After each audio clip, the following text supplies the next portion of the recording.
Hi guys, we're back with another walkthrough of a fifth wheel. This time we have the 2021 Cougar316RLS.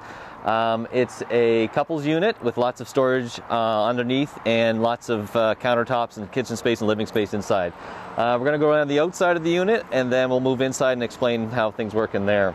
Starting at the front, you've got your fifth wheel hitch, so if you are traveling with this unit, obviously you're going to be hooking up to your fifth wheel. Make sure it's locked in and secure before you leave.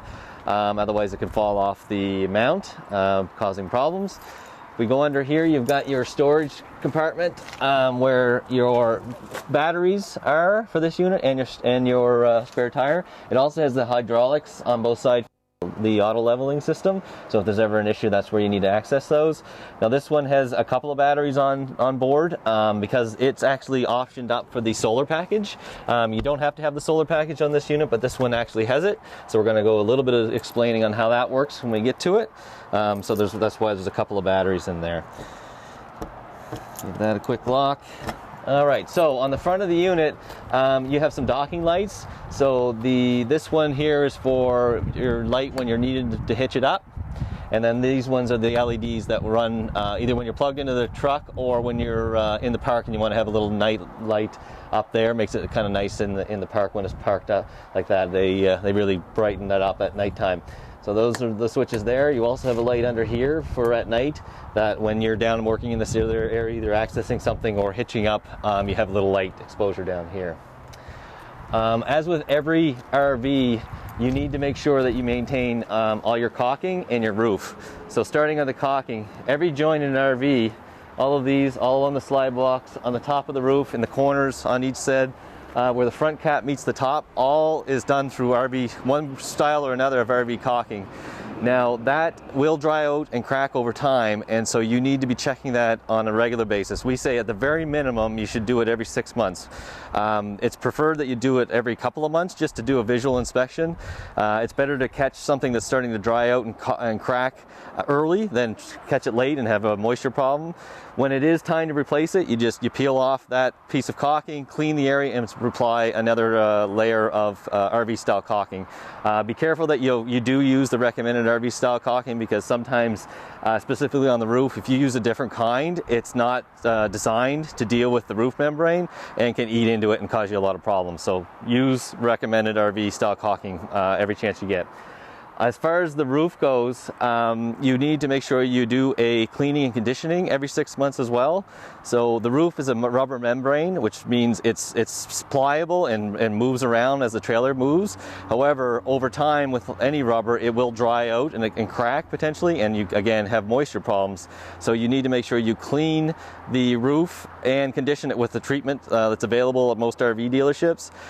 The cleaning is just a standard soft soap that cleans any debris or anything off the top of the roof that might eat into the membrane, and then the conditioning just keeps it pliable so that it doesn't crack and stretch and cause you issues. So you do your caulking checks and your roof checks and cleaning on a regular basis, and you'll maintain your RV for quite a long time. If you don't do those, you will have problems. So it's like changing oil in your car. You have to do those kinds of things. Okay, so moving down, you've got your bedroom slide here. And underneath there, you've got one of the two onboard storages for your propane. There's one on this side and one on the other side. They're just twist on and off. Always twist them all the way on or all the way off when you're going to use them. We recommend that you only have one pressure or one tank opened at one time. You can run both, but you will drain both tanks at an equal rate, and then you'll be out of propane. So if you just run one tank, when it's empty, switch to the other one. That allows you to take that tank out and get it filled so that you always have propane. On this unit, your fridge and your furnace and your water heater will run on propane, so you do need propane on board to kind of operate most of those things. Your fridge will also operate on electricity when it's plugged into shore power, so just something to remember there. Under here is one of your storage compartments, but it's also got a couple of options in here. So lots of storage. However, if you want to do the self-leveling system, this system is right here. Right there. And then if what other option this has is the solar prep. So there's a solar panel on the roof currently charging the 2 batteries and keeping them topped up. Now the solar system will power a few plugs in the unit. So you've got your TV plug in your main area, you've got a couple of plugs in the kitchen and a bedroom plug that will all run off the batteries that the solar system is keeping maintained. So to operate that, you come into this area here and you have your panel here, and it just tells you where you're at. So right now it's in charging. And then we get a level of where the battery is, so it's 13.9 volts right now. The switching mechanism to use the solar system is currently set to off. If I want to use a battery that when I'm dry camping, I have 2 options. I can use battery 1 or battery 2, or I can use both up here. So what we do, just like propane, is we say, you know what, switch to battery 1. Use that for whatever you're going to power in the unit on one of those plugs until the battery charge is getting low. Then you can switch over to battery 2 while it's charging battery 1 again. So it's just sort of a way to keep batteries topped up. Now you only have so much life out of those batteries, so overnight if you're going to use your sleep apnea machine or something, we say just switch over to both batteries for the night and just drain them both overnight, and then the solar system will charge again in the morning. So just it's all operated from here. Your inverter is right above here. It's hard to see, but this is it here, and you'll hear it come on and off with the fans as it needs to cool itself. So that's normal. But if you have it in the off setting, like right there, everything turns off. It still trickle charges the battery off the solar, but it's not activating those plugs in the unit with power. So that's how your solar system works on this unit. It's a really good feature. Allows you to go dry camping and still have a decent amount of power to operate whatever you need to plug in. Moving down farther, you've got your wet bar here. So you've got at the very top, you've got a hot and cold running water taps. There's a quick connect hose that's in the unit right here that connects to that with a quick connect connection, and that again will run off your hot water and your cold water. Obviously you have to have your hot water tank running to have hot water. Coming down, when it's time to winterize, you've got your bypass to bypass the water heater right here, and the winterization connection to push antifreeze through the system. Under that, you've got your city water connection. So city water is water you're going to hook up to at the campground. So you take a hose and you hook it up to the post at the campground. It has a pressure from the campground that will pressurize your plumbing through that connection and pressurize the system so you can run your taps and your shower and everything. Now this connection is just a hose, and you put your hose in there and you turn this on to screw it. It is a plastic connection, so you don't want to over tighten it with pliers or anything. Get it snug so it stops dripping, and then leave it like that. So that's where your city water connection is. Below that, you've got a tank flush. So when it's time to potentially you want to clean out your tanks, you can connect a hose in there, which fills the tank up with water, and then helps you rinse it out. Now you don't want to do that and leave the tank valves closed, because you'll fill the tank up and then it'll come up into the unit to a certain degree and cause you a lot of problems. So if you're going to do that, just put your water in there and open your black and gray tank valves so that you can drain that water out there. Underneath there is you do have your 2 valves for your black and your gray. So black on the left and gray on the right. You want to start with your black, so flush your black tank first and then followed by gray. They're both dirty water, but the black is your sewer, so it's your toilet, whereas the gray is your taps and your showers. So they're both dirty, but black is obviously a lot dirtier, and you want to clean that pipe, your septic system plumbing out with the gray as you flush it down. So that's where they're controlled. Right here is your key TV system. So when it's time to have a satellite system installed, if you want to, or if you have cable that you want to hook up, it all gets hooked into here, and then it's wired to each TV, and it's set up to deal with that. So it's a good feature. Right above here on the right, right here is your extra, if you want to add another solar panel to the outside, a portable one, you can plug it right into there. It'll help trickle charge the batteries as well. But this one has such a good panel on the roof, you're probably not going to want to use that anyways. And then below that, you have your battery disconnect. So currently the batteries is being used to power the unit. when it's time to store the unit for a short period of time, say a month or over the winter, you can just basically disconnect your batteries so they're not drained over that time period by the clocks and stuff that are inside the unit. If you are storing your unit in an unheated area over the winter time and it's going to get below freezing, we do recommend you take those batteries out of the unit into somewhere warm for the winter time and put them on a trickle charger just to keep them topped up.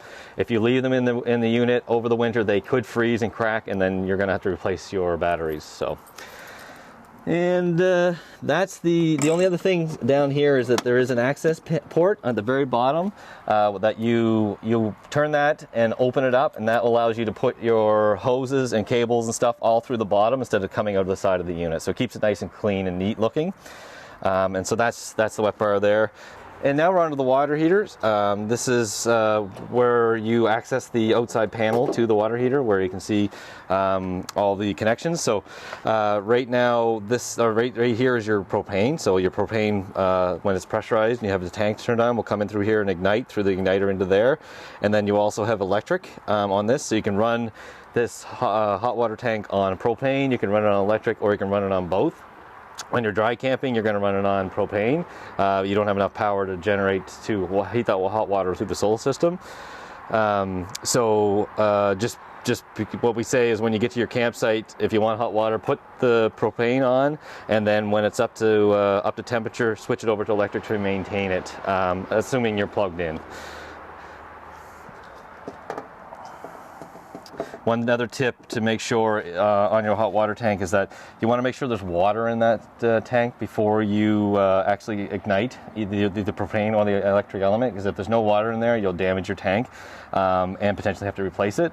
So the way when you do put water in through your system and you're hooked up, you just flip this valve open there, and when it fills up, it will water will start coming out, and then you can close the valve, then you know there's water in there. So.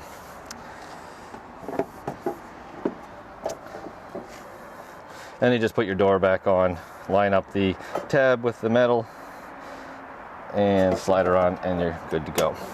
So following down on the side here is your furnace. So your furnace is propane and propane only, so you will need to have propane in the system. This is the exhaust from it, so it does get hot here. So watch any kids or anything are touching this when it is running. If you haven't used propane or your furnace for a little while, you do want to do a visual inspection of the hole here, the exhaust, to make sure there's no bees nests or wasp nests or anything like that in there that potentially could block that and cause a fire hazard. So just make sure that that's clear. Going below is your output of your septic system. So you have your black and gray valves, which we talked about inside, and you have a secondary gray in here as well. So this tab right at the back is your second gray tank, this one here. When it's time to empty that second tank, you pull that out, it drains through here and out into your septic bed, or wherever you're hooked up to the campground, or what you have set up.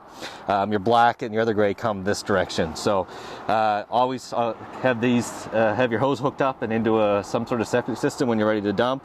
And again, black first, flush it down with the gray.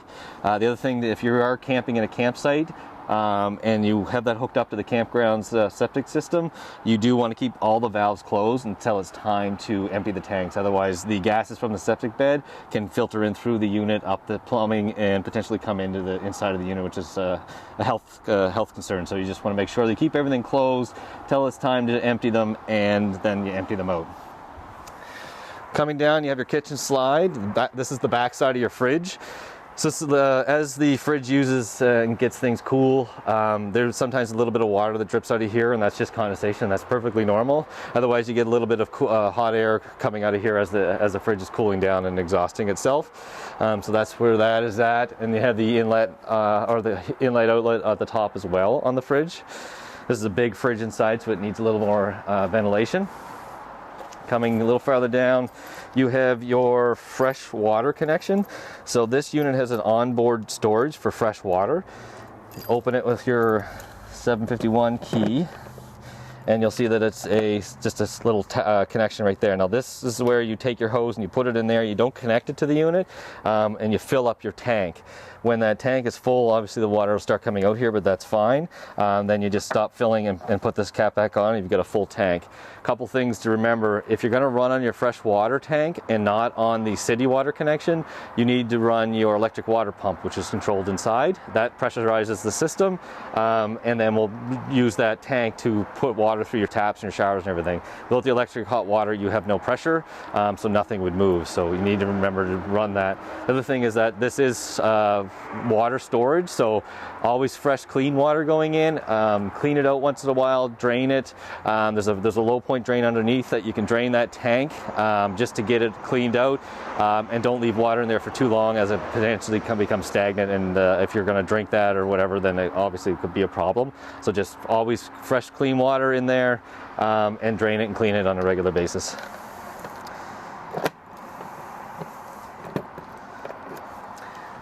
Okay, moving back around the back, we have our ladder to access the roof. Again, you're going to need to go on your roof to do your conditioning and cleaning of it, and as well as your caulking checks. Be careful when you're up there. It gets slippery when you're doing those cleaning actions, but that is how you get up there. Brake lights on the unit, turn signals and driving lights are all on there. It is wired to be rear camera ready, and there's also wiring and mounts for side cameras on this unit, so it's all things you can purchase, and it comes with little monitors that go on your dash, and then you can see the back and the sides of your unit when you're traveling. Under the bottom here is where your power connection comes in. So there's a cable that's in the front storage compartment right now, but that connects into there, and that goes into your post, something like this. Now this is a 50 amp unit. This here is a 30 amp plug. So your 50 amp would not go into that plug. You need to have an adapter. Now we make sure that we send these units out with a 50 to 30 adapter, because we don't want you getting to a campsite expecting 50 amps and you only have 30 and you can't plug your unit in. So we do put the adapter in the unit just to make sure it stops that from happening. So anyways, that's where you screw your connection on there, plug it in, and plug into power if you have 50 amps or 30. A little tow hitch on the bottom there for a bike mount or any kind of mount storage system here, if you need to do that. Come around, you have your big dinette slide with one of two awnings. So you have your front awning here, or your back awning here, and your front awning there. Awnings are just made for sunshade, so they're not really designed to handle a rain or any kind of real wind. In either of those cases, it puts a lot of strain and load on the awnings and potentially will break the arms on them. And then you'd have to replace an arm or the entire awning, as well as any kind of damage it might have done to the unit. So we say just use it out for sun. Light breezes should be fine, but don't leave your trailer unattended with your awning, or leave your trailer for a while with your awnings out, because you never know when a rainstorm or a windstorm will come up and you come back to your unit and your awning is completely destroyed. So just something to be cautious of with your awnings. Your other access door to the other side here of your big compartment is on this side. So again, you see you have tons and tons of access storage here for when you're traveling. They're all slam shut doors, and they do go up and mount or connect up here through magnets to hold the door up. So it's a good feature. And then you have your other end or other side of your second propane tank on this side. One last thing before we go inside the unit is that we have the new style stability steps here. I'm going to open the door just to show you how they work. So a couple of things to remember with these is that they are extremely stable, but you can raise and lower these legs with little pins on the inside, depending on what your ground is and where you're camping. So there's stability there, but we got to make sure that you do put these down, because if this top here doesn't clear the door doesn't clear this, you're going to bang and damage your door. So you got to make sure they're all the way down so that the door swings through without catching it. Otherwise, whatever that comes in contact with will damage the bottom of your door. The other thing to remember is that whatever dirt and water is sitting on this staircase, when you're ready to go and travel, you need to put that up inside, so all that dirt and water will go into the unit. So we always recommend you do a quick hose off of it, clean it off, dry it off, and then put it up. Now all you have to do to put them in the unit is lift them they'll go up inside the unit like that. They'll have a catch here and a catch there and a little clocking thing. Make sure they are in the lock position, otherwise they could have caused damage, and then they're up. When it's time to bring them down, pull the pin, grab the handle, bring them all the way down to the ground, and again, make sure that that door is going to clear. So that's the outside of this Cougar, so let's go inside. Okay, welcome to the inside of the Cougar316RLS. Lots of light in this unit, one of the big features of it, plus all the kitchen cabinetry, which is lots of storage, and then you have this nice new colored cabinet throughout the unit. It kind of brightens things up, whereas it used to be dark. Now they're all kind of lighter, and it kind of gives that openness to the unit. So before we start going around the unit, we're going to start with the panel and how you operate everything in here. So the panel is located up on the stairs, and when you get into here, you will have a passcode. You can set your own passcode, and you can turn the passcode off too if you want. But right now it's just set to 1111, which unlocks the panel.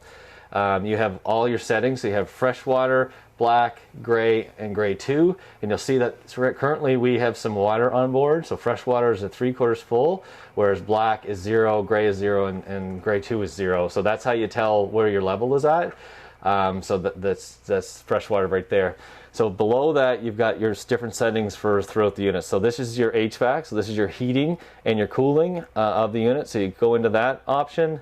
It starts with the front AC, as you see at the top, and you can run your front AC in a couple of modes. You can run it in the fan option, and then you change your fan setting to high or low, and you can set your temperature you want your fan to come on at.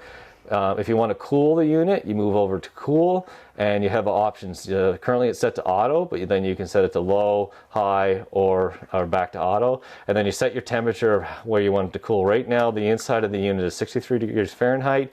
It's currently set to 64. So if I wanted to come down and be cooler than that, I would set the temperature to there. Now on a really, really hot day, don't expect your AC in an RV to get yourself down into the low 60s. It's just not going to happen like a residential one. So, but it will bring it down to a nice, comfortable mid to high 60s, and it should be good to go. So we'll go back. We'll turn that one off. When you're ready to, that's the front AC in your bedroom. So when you're ready to run the rest of the unit, you go to the rear AC. You have modes here again. So you have the fan, you have cool, you have heat now, which in this case the source is gas. And then you also have auto. So you can run it, you can use the cooling system, you can run the heating system, or you can do it in both. So if you're going to do it in both, you come over again and set the temperature you want, so that it'll, in the daytime, maybe you'll want it to say, I want it to be 70 degrees in here. In the daytime, it'll turn the AC on and make sure it keeps to that temperature. In the nighttime, if it gets cool, it'll turn the heat on to bring it up to that temperature. So just an option there. And again, you can control your fan settings from low to high and to auto. We usually just leave them on auto, but it's certainly your setting, your option. So we'll turn that off. The other option we have here is the vent. In the kitchen on the ceiling, there's a powered vent. So if we go over to vent and click open, the vent on the ceiling in the kitchen will start to open after a couple of seconds. And it's opening there now. And then I can change the fan setting up there. So if I put the fan setting to medium, that fan will then turn on after a couple of seconds. I'm venting the unit. And then when I'm ready to turn it all off, I can turn the fan off, back to off, and I can close the vent. So give it a second or two for it to recognize that change and make the adjustment. So then it's bringing it closed there now. So that is how you operate your heating and cooling in the unit. To go back to the previous page, you can click this button, or you can click the home button. Moving from left to right, we have next is lights. So you can control your bedroom light, your ceiling light, and your awning light. So on your awning, both awnings have a LED strip under them. So if you want to run that at night, you just click the on button, and that will turn on the awning light. Otherwise, have it off. Same with the ceiling lights. If I click this here, the lights go out. Put this back, we have that on there. So I'm going to go back again over to the slides. So if we click here, you've got 3 different slides. So the bedroom slide is the in and the out. So if I want the bedroom slide to come in, I click the in button, and then that slide starts to come in. I'm going to put that back out. There you go, and you have the kitchen slide, the sofa dinette slide, and then you control your 2 awnings from here. So if I want my awning to go out, one of the awnings to go out, I click the out button. If I want it to come in, I click the in button. So that's where everything is controlled. Going back, under the settings option is where you can connect this to Wi-Fi. You can set up your Bluetooth connection if you want to run all of this from your phone. There is an app that's downloadable. It's actually right here on this thing here. You download the app, pair it with this, and then you can control everything from your phone, which is a great feature. You set your date time in there. You can change your passcode and then the brightness of the screen. And then you've got a few more calibration things that you can do in that area there. So back to home. On the bottom, you have your voltage currently on your batteries, so 12.3 volts currently. If you want to run water out of your fresh water system, again, you have city water and you have fresh water. Fresh water is your onboard storage, so if you want to use that, you need to run the water pump. It makes a whirring sound, so it pressurizes the plumbing in the unit, and then you leave that on if that's what you want to do. It will turn itself on and off as it needs to pressurize, so we're going to turn that back off. When you're ready to run your water heater, you click the water heater button. Currently it's set to off. If I want to run on gas, I can click the top button. If I want to run on electric, I click the second button. Now again, you have to be plugged in for electric. And then if I run on both, gas and electric is right there. Again, make sure there's water in your tank before you turn that on. So go back one more time. And then you have your quick interior lights button. So on this, if I click the interior lights, it shuts off the main lights in the unit, and then you can turn them back on that way. And I believe that's programmable and what lights you want on and off. So that is your panel of your unit. You do have a couple of hard buttons here for some lighting within the unit. They're in the kitchen ceiling, the pendant lights and lighting over in the cabinets. So that's where those are controlled. And so let's walk through the rest of your unit. On this side, you have your dinette with these chairs. It's not a seating thing. It's a table and chairs, which is a great feature because you can move them around. And then you have your recliners here across from the big 50-inch TV. Great for watching TV. Another couch on the back with switches for your lights on the ceiling. And you have USB plug on both sides and a receptacle, power receptacle on the outside, right there. So as we talked about solar, there's a few plugs in the unit that are labeled for the most part that tell you which ones you can run. So if I had the solar system turned to battery 1, battery 2, or on both, the TV plug, there's a plug behind the TV, it's labeled, it will power whatever device you need to power. These ones here in your kitchen, pull these up, they're also powered by the solar system. There's a little label right there. So that one's powered. This one over here is powered.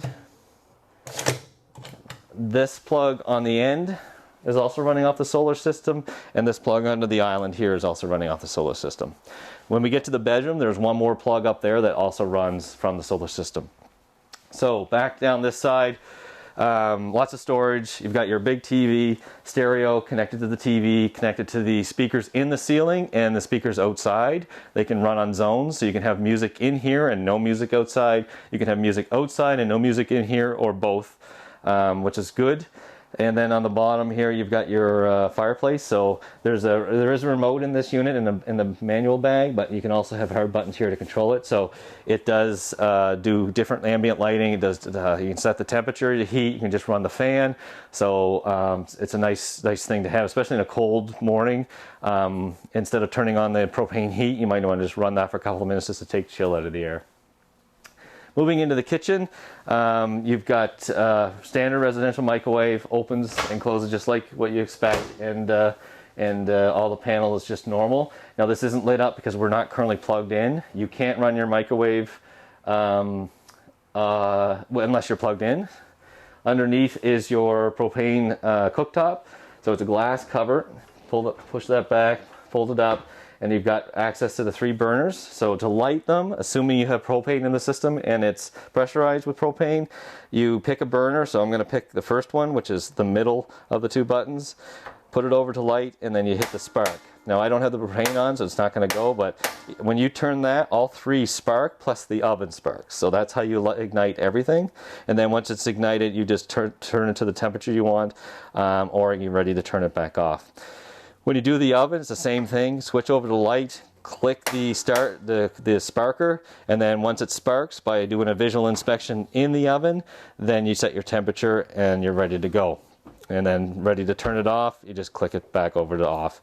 There's some lights on this oven too. You've got the ambient lights here, and then you get the ambience and the interior light of the oven as well at that point. The island in the fridge, or in the unit, is quite large. It's got lots of counter space, plus it has the extra covers over the sinks. It's nice stainless steel. And then moving down the unit a little farther, you've got your double door fridge. Now this is a pretty big fridge for an RV. It will run on propane or electric. You have to run on, you have to be plugged in for it to run on electric, but it will run on propane if you're just running off the solar or running off your batteries for a period of time, because it'll keep the propane burning. So to operate the fridge, all your controls for it are up here. So if I want to run the fridge, you click the on button. In this, you'll see that this LED lights up right here. Now you have a couple of settings. You can run it on auto, and you can run it on gas. So if I want to run it just on auto, which means it's going to default to electric, and if it doesn't find electric, it'll try and start the gas. You set it there, and you'll see that this changes. If I want to do just gas, I click that, the light goes out, and then it'll just only try and run on gas. And then once you're determined how you're going to run your fridge, you set your temperature right here. So we say try the 3 setting. It's a setting from 1 to 5. So 1, 4, 5, and then back to 1. 3 is the middle. So try it with 3. If it's too cold, bring her down to a 2 or 1. If it's not cold enough, bring it up to a 4 or 5, and then you should be good to go. So then when I'm ready to stop running my fridge, I have the on/off button. So in the bottom part of the fridge, you have lots of storage. This is one of the biggest ones we have outside of a residential fridge. So it's pretty close to being a full-size fridge like you have in your house. You've got some lots of pantry here with storage and everything on that closet, which is great.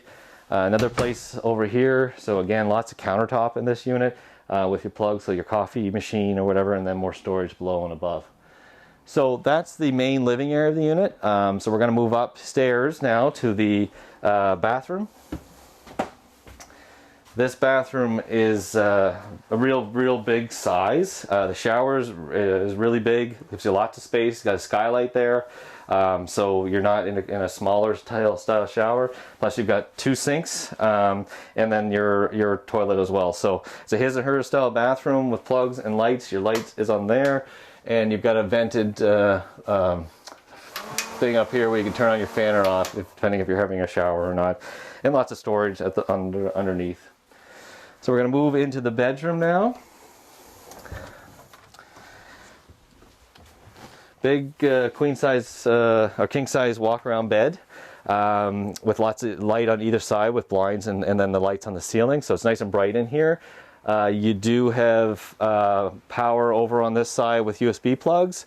That's not powered by the solar system, but if you need power in the bedroom from the solar system and the batteries, that one is in here. So it's labeled. That one there will run power.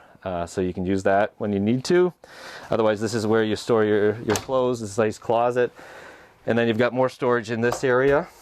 These are washer dryer connection, so if you ever wanted to option a washer and dryer in here, this is where it goes and this is where it gets connected. And then the last part about the bedroom is where if you want to put a TV in here, this is where you can mount it. There's support in behind there, and there's your connections up above with power. So it's a nice layout for a bedroom with lots of high ceilings and air conditioning and everything. So that's the inside and the outside walkthrough of your 316 RLS. I hope we covered everything you wanted. Otherwise, give us a call.